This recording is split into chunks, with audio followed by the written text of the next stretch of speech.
Have you ever had that moment where your fingers hovering over the block button, where your chest is tight, your mind racing, and you're rehearsing goodbye speech in your head, the one that ends with, "I'm done with this"? But stop for a second. What if the exact moment you give up on her is the moment she was finally about to let her walls down? What if everything you've been waiting for, the honesty, the presence, the real love was right there, just one more moment away, and you walked out too soon? I'm not here to sell you fairy tales that I won't tell you. If it's meant to be, it'll come back. That's not real life. That's not Stoicism. This is about you, your character, your clarity, your courage. So before you slam that door, before you write her off as just like the rest, sit with me for a minute. I want to tell you a story. And it starts with a guy named Lucas. Lucas thought walking away made him strong. But what he didn't see, what most men don't see, is that he wasn't walking away, he was running.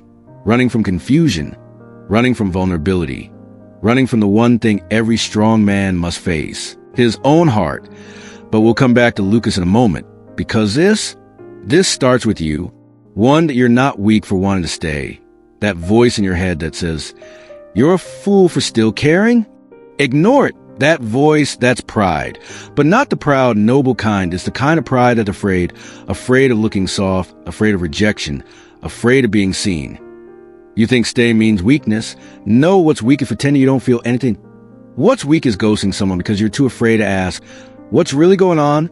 Stoicism isn't emotional suppression. There's emotional understanding. There's the strength to sit with discomfort, to ask deeper questions, to delay judgment until fog clears. That's not soft, that's discipline. Back to Lucas. He was in love with a woman named Renee. Not fireworks and Instagram quotes kind of love. Real love. She knew things about him no one else did. Things he didn't even say out loud. She saw the version of him he didn't post online. Then came the silence. Slow, subtle, confusing.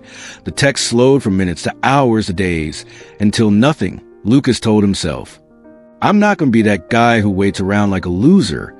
So he blocked her, vanished. Told himself she didn't care. But here's what he didn't know. She was going through a miscarriage, and she didn't know how to tell him, "Oh, I ask you again."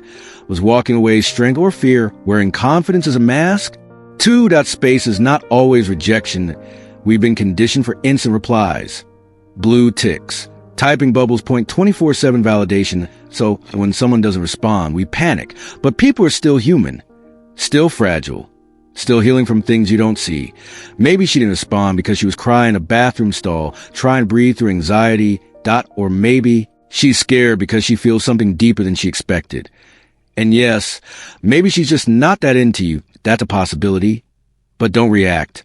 Inquire. You ever flip a light switch 10 times before realizing the bulb is broken? That's what we do with women. We keep flipping, expecting light.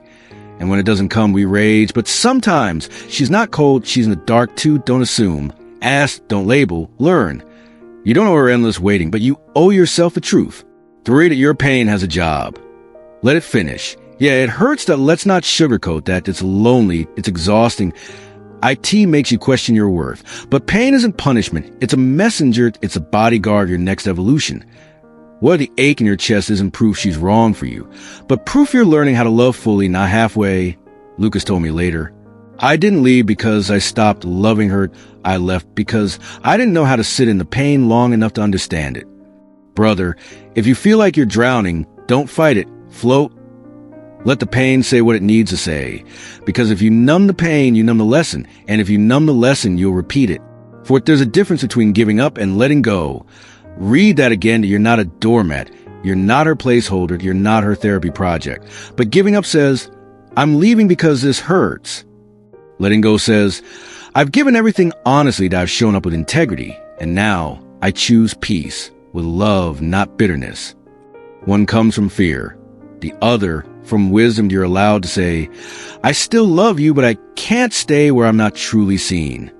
You're allowed to walk away not because you're bitter, but because you've outgrown the need for chaos.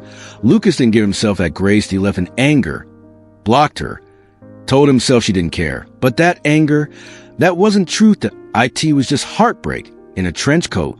Fight before you give up on her. Ask yourself this. Am I leaving because I've truly outgrown this? Or am I leaving because I'm afraid of what I might still feel if I stay? Be honest. You already know the answer.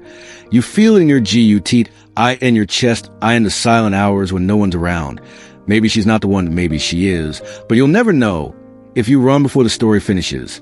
Lucas never got closure, just questions, and those, they echo louder than any goodbye. So, what now? Don't react.